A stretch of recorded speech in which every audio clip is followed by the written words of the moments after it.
Hello বন্ধুরা, welcome back আমাদের এই এডুটেক চ্যানেলে এবং এডুবাইটেক ওয়েবসাইট edubitech.com ওয়েবসাইটে। আজকে যে টপিকটা করাবো এটা বেশিরভাগ জায়গায় তোমার কম্পিউটার হার্ডওয়্যার কোর্সের আন্ডারে করে, কিন্তু অ্যাকচুয়ালি ভেবে দেখতে গেলে যে টপিকটার যে উপকারিতা বা টপিকটায় যে জিনিসগুলো তোমরা জানবে শিখবে সেগুলো কম্পিউটার হার্ডওয়্যার কেন যার খুশি যে কারো খুশি যারা কম্পিউটার ব্যবহার করছে তাদের প্রত্যেকের ক্ষেত্রে লাগতে পারে। হ্যাঁ, কারো কাছে কম, কারো বেশি। কম্পিউটার হার্ডওয়্যার যারা করে বা কম্পিউটার নেটওয়ার্কিংয়ের যারা কাজ করে তাদের ক্ষেত্রে এগুলো বেশি লাগে, তাদের সেই জিনিসটার প্রয়োজন হয় বলে বেশি লাগে। কিন্তু যারা কম্পিউটার নর্মাল ডাটা এন্ট্রি কাজ করে বা কোনো সফটওয়্যারের কাজ করে, প্রোগ্রামিংয়ের কাজ করে, তাদের ক্ষেত্রেও এগুলো লাগবে কম বেশি। হতে পারে তাদের তুলনায় কম লাগছে, কিন্তু লাগবে বেশি। সেই জন্য আমরা এটা কম্পিউটার বেসিক্সের আন্ডারে এই টপিকটা আজকে করাবো তোমাদের। এর যেটুকুনি আজকে করাবো তার চেয়ে যদি বেশি তোমাদের জানার দরকার হয়, তোমরা আমাদের কম্পিউটার হার্ডওয়্যারের কোর্স ফলো করতে পারো, এই টপিকটা পেয়ে যাবে। সেখানে তোমরা এর চেয়ে আরও বেশি ডিটেলসে পাবে। যদি ডিটেলসে আরও বেশি জানার ইচ্ছা থাকে সেখান থেকে আরও বেশি ডিটেলস জেনে নিতে পারবে। তো আজকে যেটা শুরু করব, এখানে হেডিং দেখেই দেখতে পাচ্ছ যে accessing computer files from outside. মানে আমরা ধরো বাড়িতে আমাদের কম্পিউটার বা ল্যাপটপ আছে, সেখানে কিছু গুরুত্বপূর্ণ ফাইল আছে, আমরা কোনো কারণে বাইরে আছি, আমাদের সেই কম্পিউটারে কোনো একটা ফাইল মানে যে কোনো ফাইল হতে পারে, আধার কার্ডের হতে পারে, প্যান কার্ড হতে পারে, বা যে কোনো গুরুত্বপূর্ণ ফাইল কোনো কারণে হয়তো সেই সময় খুব দরকার হয়ে পড়েছে এবং কিন্তু আমরা সেই মুহূর্তে বাইরে আছি। অথবা ধরো অফিসের কোনো কাজ, আমরা অফিসের কম্পিউটারে একটা ফাইল কাজ করে রেখে এসেছি, সেটা আমি এখন রিমোট লোকেশানে কোনো জায়গায় এসেছি, সেই ফাইলটার কোনো ডাটা আমাদের দরকার, তার মানে সেই ফাইলটাকে আমরা অ্যাক্সেস করতে হবে। তার মানে আমাদের আউটসাইড থেকে সেই ফাইলটা কি করে অ্যাক্সেস করব। এই যে এক্সাম্পলগুলো দিলাম, এরকম আরও এক্সাম্পল হতে পারে, কিন্তু সব ক্ষেত্রেই যেটা মেন কথা সেটা হচ্ছে আমাদের পার্টিকুলার কোনো একটা কম্পিউটার বা সিস্টেমে কোনো ফাইল আছে, সেটা আমরা বাইরে থেকে রিমোটলি সেইটাকে অ্যাক্সেস করব এবং করে সেখান থেকে ফাইলগুলো নেব। অথবা এইটা ছাড়া, এই যেটা এক্ষুনি বললাম অ্যাক্সেস করে কম্পিউটারের মধ্যে অ্যাক্সেস করে সেই ফাইলগুলো নেব, এটা ছাড়া আর কোনো উপায় আছে কি না যেখানে আমরা ফাইলগুলো রেখে দিলে আমাদের পছন্দ অনুযায়ী যখন খুশি আমরা সেই ফাইলগুলো অ্যাক্সেস করতে পারবো, যেখান থেকে খুশি অ্যাক্সেস করতে পারবো এবং সেগুলো নিতে পারবো। সেইগুলো আজকে আমাদের এই টপিকে দেখব। ঠিক আছে, তো আজকের টপিকে আমরা এডুটেক চ্যানেল এবং আমাদের ওয়েবসাইট তোমরা জানো www.edubitech.com পক্ষ থেকে আজকে এই টপিকটা শুরু করছি। প্রথমে accessing our computer files from anywhere. Sometimes it is required to access our computer files from outside. Now accessing our files remotely may be very urgent because at that time just needing crucial document. How it is possible? কিভাবে এটা possible? Fortunately, it is now simpler than ever to achieve this accessibility. Technology and availability of a wide range of tools and services will help us to achieve this. There are few ways to access our computer files from any location. তাহলে যেটা আমরা এতক্ষণ ধরে আমি ভূমিকাতে বললাম সেটাই, আমাদের কিছু ক্রুশাল ডকুমেন্ট আছে, কোনো একটা মুহূর্তে, পার্টিকুলার মুহূর্তে সেটা আমাদের অ্যাক্সেস করতে হবে। কিভাবে সম্ভব? এটা কি সম্ভব আদৌ? How it is possible? কীভাবে সম্ভব? হ্যাঁ, আজকালকার দিনে টেকনোলজি যেভাবে এগিয়ে গেছে, আমাদের এই স্কোপটা দেয় বা এই সুযোগটা দেয় যে টেকনোলজিটার ওপর বেস করে যেসব কিছু সার্ভিস এবং টুলস আছে, যেগুলো কাজে লাগিয়ে আমরা এটাকে অ্যাচিভ করতে পারি, করব। কি সেই পদ্ধতি, সেগুলো এই few ways to access our computer files, এগুলো তোমাদের এবার এক এক করে দেখাতে থাকবে। এগুলো মিলিয়ে মিশিয়ে আছে, যে কটা পদ্ধতি তোমাদের দেখাবো সেগুলো মিলিয়ে মিশিয়ে আছে। কিছু আছে ফিজিক্যাল কানেকশান করে, কিছু আছে ক্লাউড বেস, কিছু আছে রিমোট অ্যাক্সেস, এরকমভাবে মিলিয়ে মিশিয়ে আছে, আমরা পরপর দেখিয়ে যাব। প্রথমে হচ্ছে মাইক্রোসফট ওয়ান ড্রাইভ। এই ওয়ান ড্রাইভ সম্বন্ধে আগেও তোমাদের টপিকে পড়িয়েছি, সবাই জানো মাইক্রোসফটের এটা একটা অ্যাপ্লিকেশান যেখানে আমরা ফাইলগুলো, একটা লজিক্যাল অপশান, ঠিক আছে, যেখানে আমরা ফাইলগুলো সিঙ্ক করে ফাইলগুলো রাখতে পারি। সেই ফাইলগুলো এই ড্রাইভে অটোমেটিক্যালি সিঙ্ক হয়ে যাবে আমাদের কোথা থেকে সিঙ্ক হবে? আমাদের সিস্টেম থেকে, আমাদের ড্রাইভ থেকে, আমাদের ফাইলস থেকে। সিস্টেম মানে কম্পিউটার, ড্রাইভ মানে হার্ড ডিস্ক, আর ফাইলস এগুলো সিঙ্ক হয়ে যাবে। Dedicated apps or the OneDrive website may be use to access our files. এর জন্য ওয়ান ড্রাইভের জন্য ডেডিকেটেড অ্যাপসও হয়, আবার ডাইরেক্টলি কোনো একটা ওয়েব ব্রাউজিং করে সেখান থেকে, সেই ওয়েবসাইট থেকে আমরা লগ ইন পাসওয়ার্ড দিয়ে, ইউজার নেম পাসওয়ার্ড দিয়ে ঢুকে সে ফাইলগুলোকে আপলোড করে রাখতে পারি, সিঙ্ক করে রাখতে পারি, এরকমভাবে বিভিন্ন করে রাখতে পারি। এখানে তার মানে আমাদের সিস্টেম থেকে করে রাখলাম, মানে আমাদের ওই অ্যাকাউন্টে রইল, মানে আমরা যেখান থেকে এবার খুশি আমরা সেখান থেকে সেটা অ্যাক্সেস করতে পারবো। শুধু একটা নেট কানেকশান দরকার, একটা মোবাইল দরকার, অথবা একটা সিস্টেম দরকার। এখনকার দিনে যেমন টাকা আমরা ব্যাংকে থাকি, ইন্টারনেট ব্যাংকিং হয়ে গেছে। ব্যাংকে টাকা রেখে আগেকার দিনে ব্যাংকে ফিজিক্যালি আমাকে যেতে হতো সেই টাকাটা তুলতে গেলে বা সেই টাকাটাকে জমা করতে গেলে। এখন সেটা দরকার হয় না, আমাদের একটা নেট কানেকশান পেলেই হলো, মোবাইল থেকে হোক যেখান থেকে হোক আমরা ইন্টারনেটের মাধ্যমে সেটা করে নিতে পারি। এখানেও ঠিক তেমনি। এরপরে যে অ্যাপ্লিকেশানটা আছে সেটা হচ্ছে আইক্লাউড। ঠিক আছে, আইক্লাউডটা কি? এটাও একটা রকম অপশান, স্টোরেজ অপশান, যেখানে আমরা ফাইলগুলো স্টোর রাখতে পারি। ICloud is a cloud storage system that work seamlessly with Apple device. এটা কিন্তু উইন্ডোজ ইউজারের ক্ষেত্রে ছিল। ঠিক আছে, এটা উইন্ডোজ ইউজারের ক্ষেত্রে ছিল, এটা হচ্ছে অ্যাপেল ডিভাইসের ক্ষেত্রে iCloud. And was created exclusively for iOS user. IOS যারা ইউজ করবে মানে অ্যাপেলের যেগুলো প্রোডাক্ট ইউজ করবে, অ্যাপেল আইপ্যাড হতে পারে, অ্যাপেল ফোন হতে পারে, অ্যাপেল ট্যাবলেট হতে পারে, অ্যাপেলের product. iCloud, the many features iCloud provides are file synchronization, backup and storage. এইগুলো এখানে কানেকশান করে রাখলে বা এখানে অ্যাকাউন্ট খুলে রাখলে ফাইলগুলো সিঙ্ক্রোনাইজেশন হবে, মানে ফাইলগুলো অটোমেটিক্যালি আপলোড হয়ে যাবে সেই ড্রাইভে, ব্যাকআপ নিয়ে রাখা যাবে এবং স্টোরেজ তো অবশ্যই রাখা যাবে। তো দুটো অপশান, একটা জনপ্রিয় অপশান, একটা মাইক্রোসফটের ওয়ান ড্রাইভ, একটা অ্যাপেলের আইক্লাউড, দুটো পেলাম প্রথমেই আমরা। এরপরে কি আমরা দেখব? আরও সবচেয়ে বেশি জনপ্রিয় গুগল ড্রাইভ।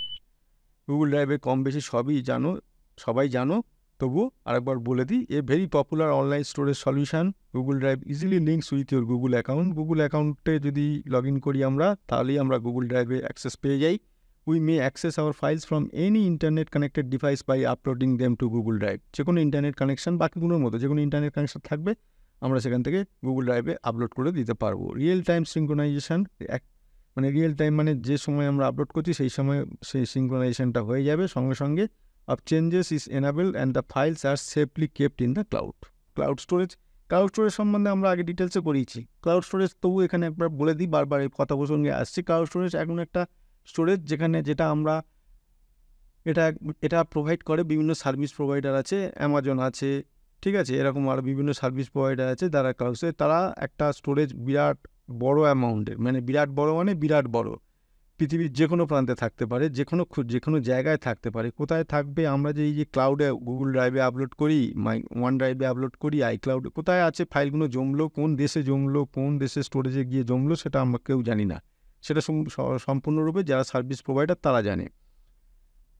এটা ওই স্টোর থাকবে এবং যখন যে মুহূর্তে আমাদের দরকার হবে সেই ফাইলটা অ্যাক্সেস করে আমরা সেখান থেকে দেখতে পারবো, ডাউনলোড করতে পারবো, এডিট করতে পারবো, সব কিছু করতে পারবো। ঠিক আছে, তাহলে পপুলার তিনটে বললাম, Microsoft one drive, iCloud, Google drive. এরপরে আসছে একটা অ্যাপ্লিকেশান, সেটা হচ্ছে ড্রপবক্স। ড্রপবক্সটা কি? না, it is also a cloud storage solution and by this we can save and retrieve files from many devices. এটাও একই জিনিস, একটা ক্লাউড স্টোরেজ সলিউশন। এখান থেকে আমরা ফাইল সেভ করতে পারি, এগুলো থেকে রিট্রিভ করতে পারি ফাইলগুলো।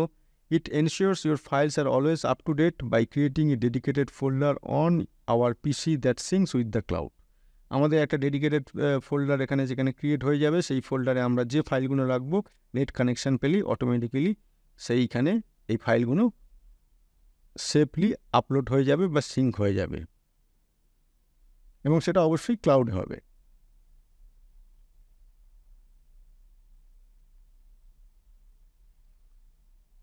হলো, এরপরে আসবো টিম ভিউয়ার। এটাও জানো খুব জনপ্রিয়। This is a remote access team viewer একসময় খুব জনপ্রিয় ছিল, এখন ততটা নেই। বাকি এই ওয়ান ড্রাইভ, গুগল ড্রাইভ এইসব এসে যাওয়ার পর this is a remote access application, software is required to install in both the computer, দুটো কম্পিউটারে। এখানে একটা কম্পিউটার আছে আর রিমোটলি একটা কোথাও কম্পিউটার আছে, এখানেও এটা টিমভিউয়ারটা ইনস্টল করতে হবে, এখানেও টিমভিউয়ারটা ইনস্টল করতে হবে। And we can operate our computer from a different location. Install হয়ে গেল, এটাকে এখানে লগ ইন হয়ে গেল, এটাতেও লগ ইন হয়ে গেল, এবার এখান থেকে এটা হোক বা এখান থেকে এটা হোক, এটাকে অ্যাক্সেস করা যাবে। And we can connect it and use it from remote to our computer, TeamViewer মাধ্যমে, এবং ফাইলও আদান প্রদান করা যাবে। একটা কম্পিউটারের থেকে ফাইল একটা কম্পিউটারে আদান প্রদান করা যাবে।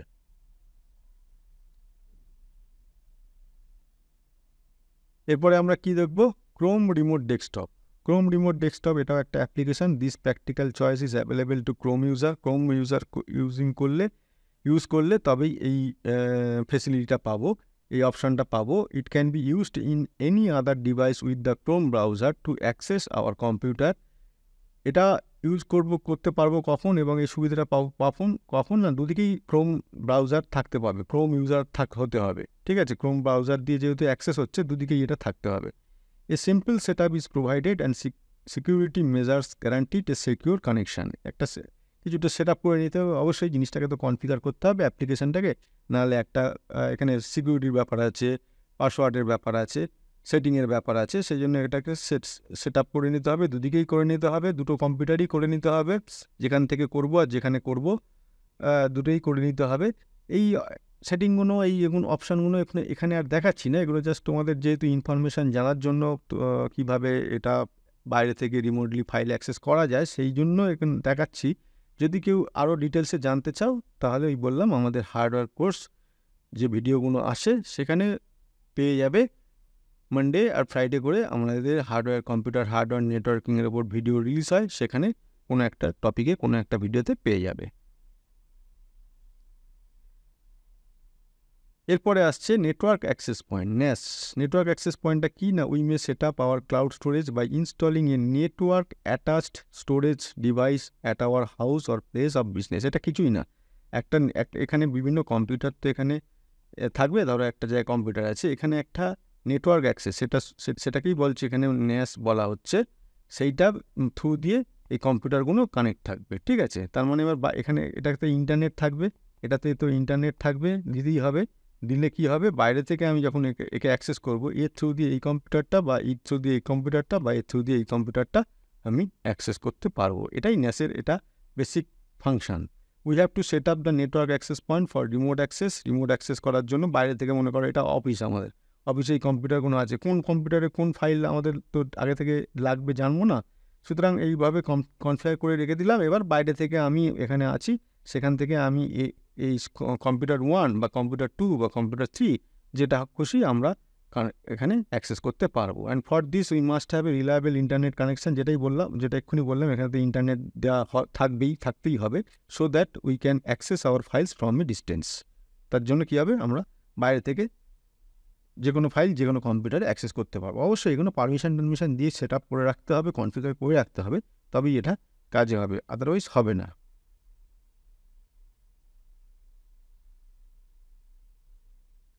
এরপরে আসবো ইউএসএ ভিপিএন তোমরা নাম শুনেছ, ভার্চুয়াল প্রাইভেট নেটওয়ার্ক। এটা বেসিক জিনিসটা কি সেটা আজকে এখানে বলবো।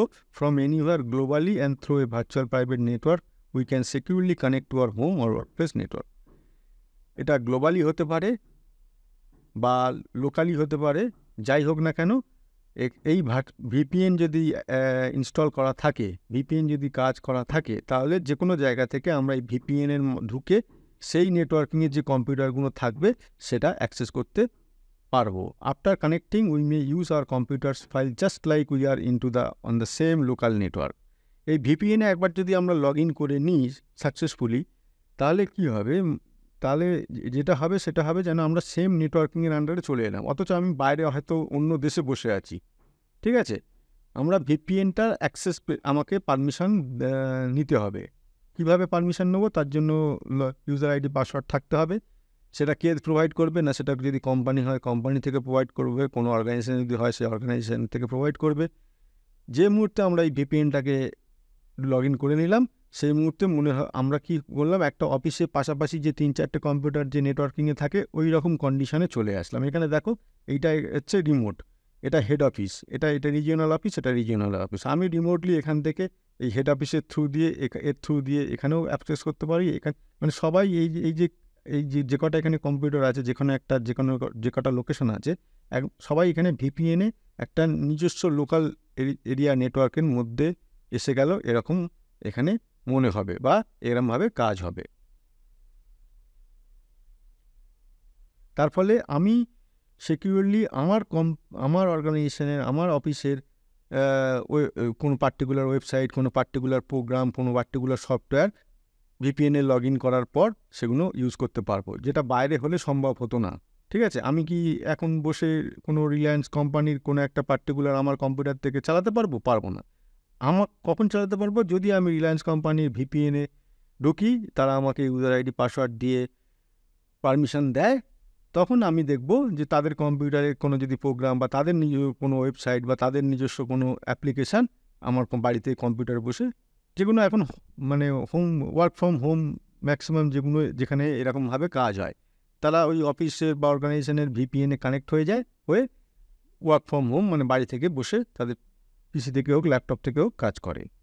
দো by VPN we are protecting our security and privacy. অবশ্যই ভিপিএনের মধ্যে সিকিউরিটি এবং প্রাইভেসি খুব মারাত্মকভাবে মেনটেন করা হয়, কারণ বুঝতেই পারছো বাইরের লোকেশান থেকে নাহলে যে কেউ ঢুকে কম্পিউটার কোম্পানির গোপনীয় ফাইল বলো বা কোনো প্রোগ্রাম বলো বা কোনো সফটওয়্যার বলো ড্যামেজ করে দিতে পারে বা চুরি হয়ে যেতে পারে। সেজন্য একমাত্র বিশ্বস্ত লোক ছাড়াই, মানে যারা কোম্পানির বিশ্বস্ত মানে কাজের যারা কোম্পানির সঙ্গে যুক্ত, তাদেরই একমাত্র এই পারমিশনটা থাকে, অন্য কারোদের পারমিশন থাকে না।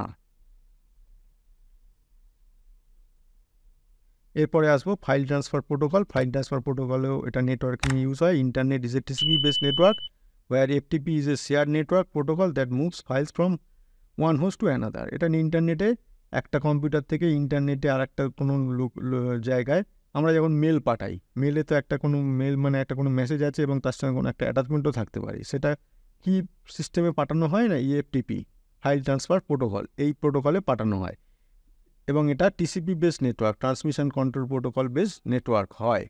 Here we may use an FTP client to view our files remotely by configuring the router to forward ports on your computer's FTP server. এখানেও কী করা যায়, আমাদের এখানে একটু কনফিগার করতে হয়, এই শব্দগুলো একটু টাফ লাগতে পারে তোমাদের।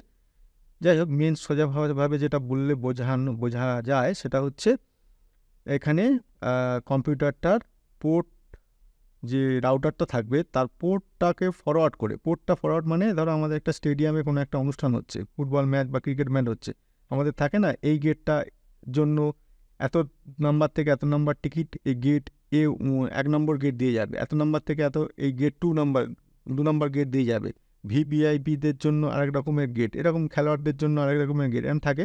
সেই রকম রাউটারেও ওরকম পোর্ট কনফিগার করে দেওয়া যায় যে এই পোর্টটা এই কাজে লাগবে, এই পোর্টটা এই কাজে লাগবে, এই পোর্টটা এই কাজে লাগবে। সেই এরকম একটা পোর্ট কনফিগার করে নিতে হয়। নিলে কি হয়, আমরা বাইরে থেকে যদি অ্যাক্সেস করি, তাহলে বাইরে থেকে মনে করো এটা আমাদের অরিজিনাল হেড অফিসের কম্পিউটার, বাইরে থেকে আমরা এটা রাউটার যদি হয়, বাইরে থেকে আমরা এই রাউটারের পোর্টের থ্রু দিয়ে আমরা হেড অফিসের কম্পিউটারকে অ্যাক্সেস করে এখানের ফাইল সব কিছু আমরা নিতে পারবো, দেখতে পারবো, কাজ করতে পারবো। আর একটা লাস্ট যেটা তোমাদের বলবো সেটা হচ্ছে mobile apps for remote file access. বিভিন্ন ধরনের মোবাইল অ্যাপস আজকালকার বেরিয়ে গেছে, যেগুলো দিয়ে মোবাইলে যেগুলো ইনস্টল করে আমরা এই সেম কাজগুলো আগে এতক্ষণ যেগুলো বললাম করতে পারি। কীরকম? Many cloud storage companies and NAS manufacturers provides apps for our smartphone or tablet that helps us to access our files remotely from anywhere. After downloading and installing the necessary software on our phone, we can easily browse, download and upload the files by logging into our accounts. এই অ্যাপসগুলো দিয়ে আমাদের স্মার্টফোনে হোক, ট্যাবলেটে হোক, এগুলো install করার পর, এগুলো কনফিগার করে নেওয়ার পর রিমোটলি, অবশ্যই নেট কানেকশান থাকতে হবে, রিমোটলি আমরা যে কম্পিউটারটা চাইবো আমাদের সেই কম্পিউটারও পারমিশন দিয়ে রাখতে হবে, আগে থেকে করে দিয়ে রাখলে we can easily browse, download and upload files by logging into our account. আমাদের অ্যাকাউন্টে লগ ইন করে সেই কাজগুলো সেম যে কাজগুলো এতক্ষণ অন্যান্য অ্যাপ্লিকেশান দিয়ে তোমাদের বোঝালাম, সেম কাজগুলো ওই সব অ্যাপস দিয়েও করা যেতে পারে বা করা হয়। সেই অ্যাপসগুলো অবশ্যই এগুলো আলাদা করে ইনস্টল করে নিতে হয়। এগুলো কারা কারা প্রোভাইড করে? বিভিন্ন ক্লাউড স্টোরেজ কোম্পানি বা ন্যাস ম্যানুফ্যাকচারার। ন্যাস এক্ষুনি যেটা তোমাদের এখানে দেখালাম, এই ন্যাস এরা ওই অ্যাপসগুলো প্রোভাইড করে। ঠিক আছে? তো তোমরা যেটা শুনে মনে হচ্ছে তোমাদের জিনিসটাকে কোনো কোনো জায়গায় খুব সহজ জানো, আবার কোনো কোনো জায়গায় একটু বোধহয় কঠিন হয়ে গেল তোমাদের পক্ষে। যদি কারোর ইন্টারেস্ট থাকে, আবার বলি, আমাদের হার্ডওয়্যার কোর্সে এইগুলো সম্বন্ধে বিস্তৃত আলোচনা করা হয়েছে, সেখানে ভিডিওগুলো আছে, সেখান থেকে দেখে নিও, বা যদি জানতে চাও, শিখতে চাও, সেখান থেকেও দেখে শিখতে পারো। তাছাড়া আমাদের তো ওয়েবসাইট আছে, সেখান থেকেও জানতে পারবে, শিখতে পারবে। এই সেম জিনিসগুলো আমাদের ওয়েবসাইটেও আপলোড করা আছে। এগুলো জাস্ট বেসিক ইনফরমেশনের জন্য কম্পিউটার বেসিক কোর্সে আমরা দিয়ে রাখলাম, যাতে অ্যাটলিস্ট বেসিক ইনফরমেশানগুলো তোমাদের যারা নর্মাল করে তোমাদের কাছে জিনিসগুলো পরিষ্কার থাকে, আইডিয়াগুলো থাকে। তো এইরকমই কম্পিউটার বেসিক্সে রিলেটেড মনে হয় যেগুলো কোর্স, যেগুলো কম্পিউটার বেসিক্সে করা উচিত, দেখানো উচিত, শেখানো উচিত, সেগুলো আবার আমরা সেম জিনিস নিয়ে তোমাদের কাছে পরের টপিকে, পরের এপিসোডে ফিরে আসবো। তো আজকে এই পর্যন্ত বন্ধুরা, থ্যাংক ইউ।